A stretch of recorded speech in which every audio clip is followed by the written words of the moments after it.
Tonight, lecture on the role of cultural context and sermon preparation. Good evening, everyone. Today we're devising into an essential topic within the field of homiletics, the role of cultural context in sermon preparation. This topic addresses how cultural context, a congregation's shared values, beliefs, and practices, shapes the message and how it's structured, delivered, and received. Specifically, we will explore how religious leaders from diverse faiths, traditions adjust their sermons to reflect the cultural nuances of their congregations. As we explore this question, to what extent does the cultural context of a congregation influence the content, structure, and delivery of sermon prepared by religious leaders across diverse faith traditions?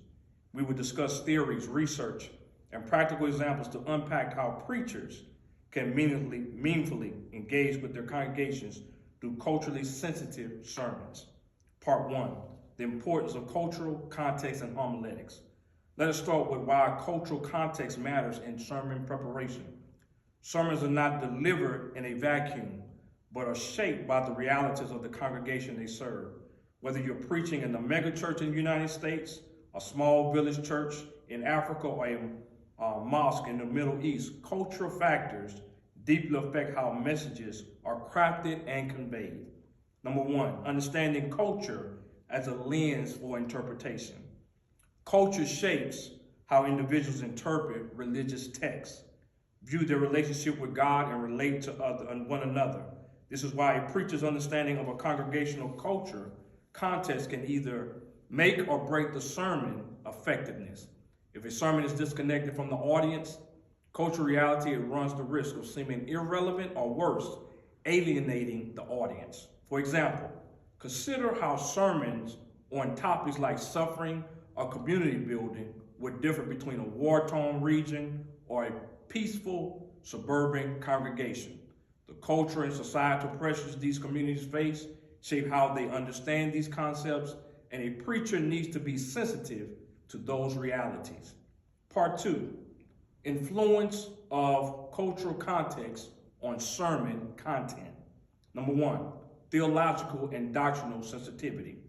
Cultural context often influences the theological lens through which the congregation views biblical teachings. For instance, liberation theology, which emerged from the experiences of marginalized communities in Latin America, differs significantly from prosperity theology prevalent in specific Western Christian communities. Each framework shapes how the exact biblical text might be preached, whether focusing on justice, suffering, or material blessing. When preparing sermons, religious leaders must discern how to present theological concepts that resonate with their audience experiences. For example, a sermon on wealth and generosity would take on very different tones in an affluent congregation versus one facing economic hardships. Number 2, values and priorities of the congregation. Cultural context also shapes the moral values that a sermon emphasizes. A community deeply embedded in collectivism values such as those found in many African and Asian cultures will prioritize themes of community, harmony, and mutual support. In contrast, Western congregations might emphasize individual responsibility and personal salvation more.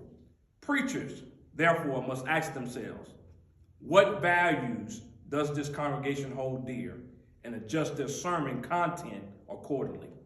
Part 3, how cultural context affects sermon structure. Number 1, storytelling and narrative styles. In many cultures, oral traditions and storytelling are essential to how people learn and communicate.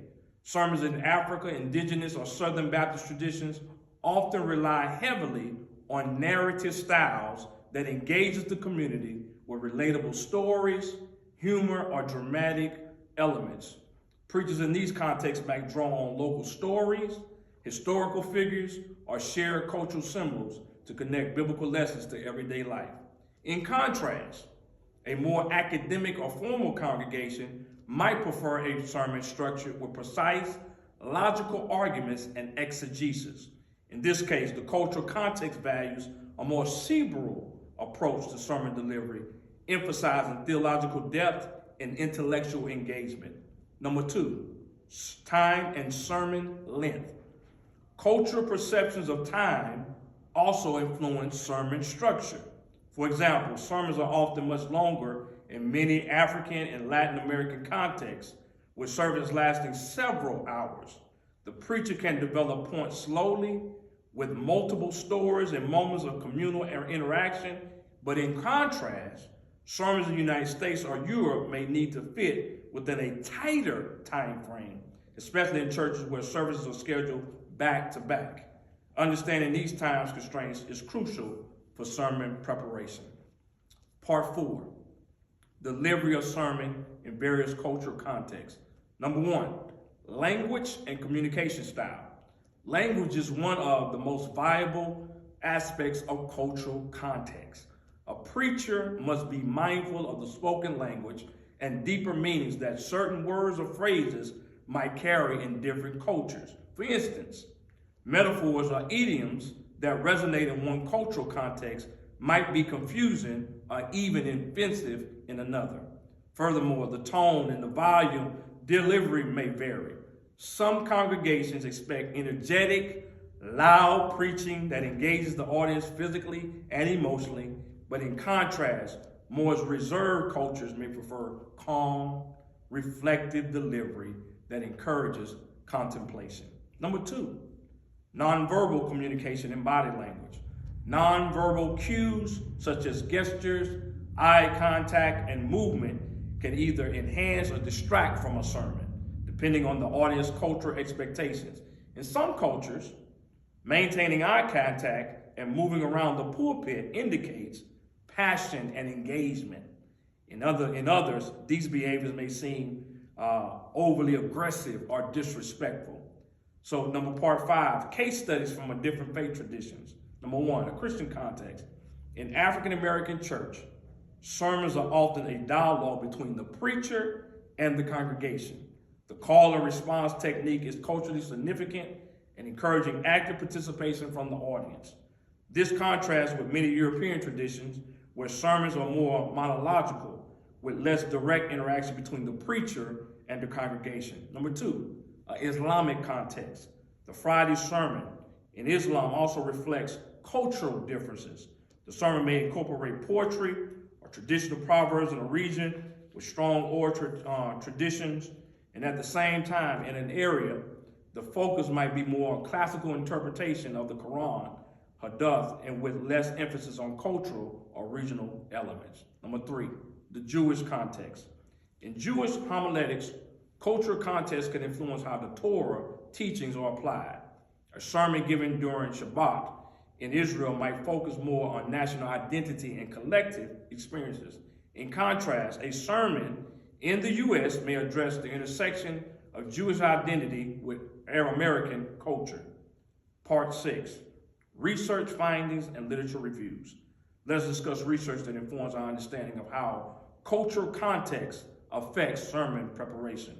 Number 1, The Homiletical Plot by Eugene Lowry. Lowry books emphasize the importance of understanding the congregation's cultural context by effective plot a sermon.